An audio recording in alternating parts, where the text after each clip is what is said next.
Hey guys, Eve here. So today I'm gonna do this video and I'm gonna title it Purim versus Valentine's Day. But before I get started, I want to give all praise, honor, and glory to the Father, the Son, and the Holy Spirit. So let's get started. So family, I watch how you guys celebrate every year this pagan day called Valentine's Day without having any knowledge of the fact that every time you celebrate these pagan days with these Gentiles, they are concealing one of our feast days set up by the Most High God.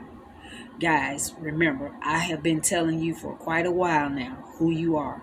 You are the chosen people of God. You, Judah, along with 11 other tribes, are the children of God.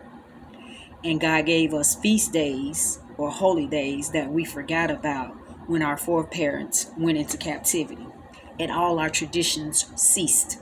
So every year, you guys celebrate Valentine's Day, when in fact you should be celebrating what is known as the festival of Purim.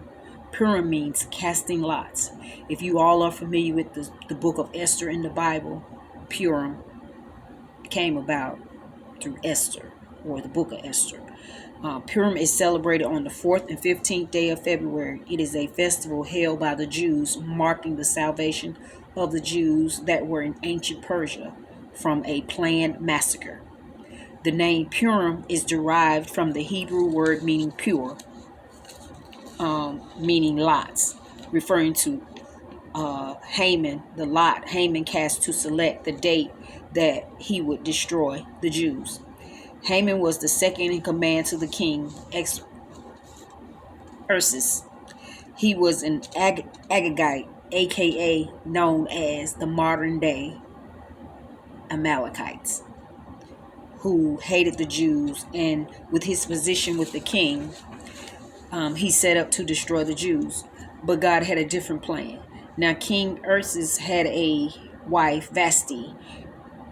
She was rebellious. One day, the king was celebrating with the men of the kingdom, and he called her to come before them. He wanted to show her off, but she refused. So he divorced her for disobedience and sent out a proclamation that all the young maidens or the virgins in the whole province, all the provinces that he was over, would come to stay at his palace and be groomed so that he can choose a wife. So we know how that story went. God set that up. So Esther, who was a Hebrew, she gained that title. She became the wife of a Persian king. But Esther did this so that God set this up so that Esther could save her people, save the Jews. Now, Esther had to do something that no one, especially a queen, had done before. She had to go before the inner court of the royal palace of Susa or Sushan. It was said that no one could enter that court unless they were summoned or without being summoned. And she was not summoned. So it's punishable by death. So Esther was scared to do this because she was scared that she was going to die. But she knew that she had been called. That's why she gained that queenship for this purpose. For that very day, she was called for that. She was married for that to the Persian king for that very reason, to save the Jews from Haman. Now, but the king spared her by holding out the golden scepter.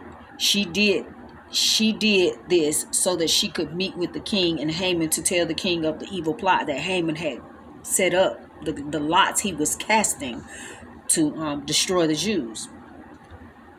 Haman and how he had conspired.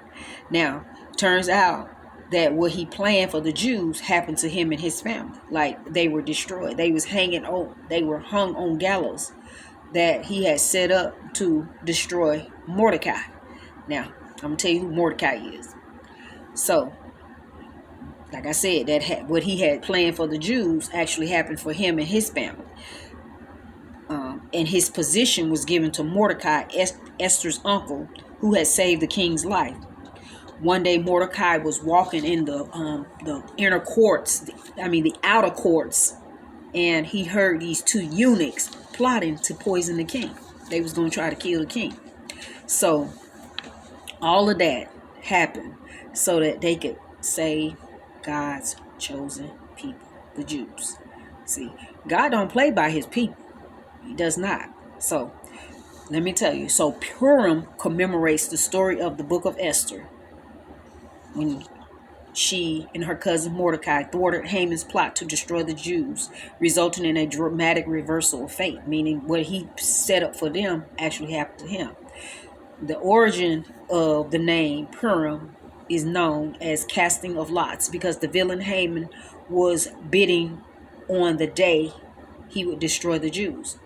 So Purim is celebrated by what you do for Valentine's Day. That's why I said these people got it all set up for every time we celebrate one of their pagan days. Trust me, one of our feast days is somewhere in the midst, or it's getting ready to happen. Just like the Passover. Every time we had a Passover, here they come with Easter. You see, it's always something with these people. But guess what? This time next year, we ain't going to be celebrating Valentine's Day. We're going to be celebrating Purim. So Purim is celebrated by reading the book of Esther, gathering with family, reading the book of Esther, giving gifts, sending foods to friends, giving to the poor, feasting, having a festive meal, drinking wine, and gaining so much energy with love, spreading love and joy amongst our people. So family, I can't give you the whole entire story, but I gave you the bulk of it.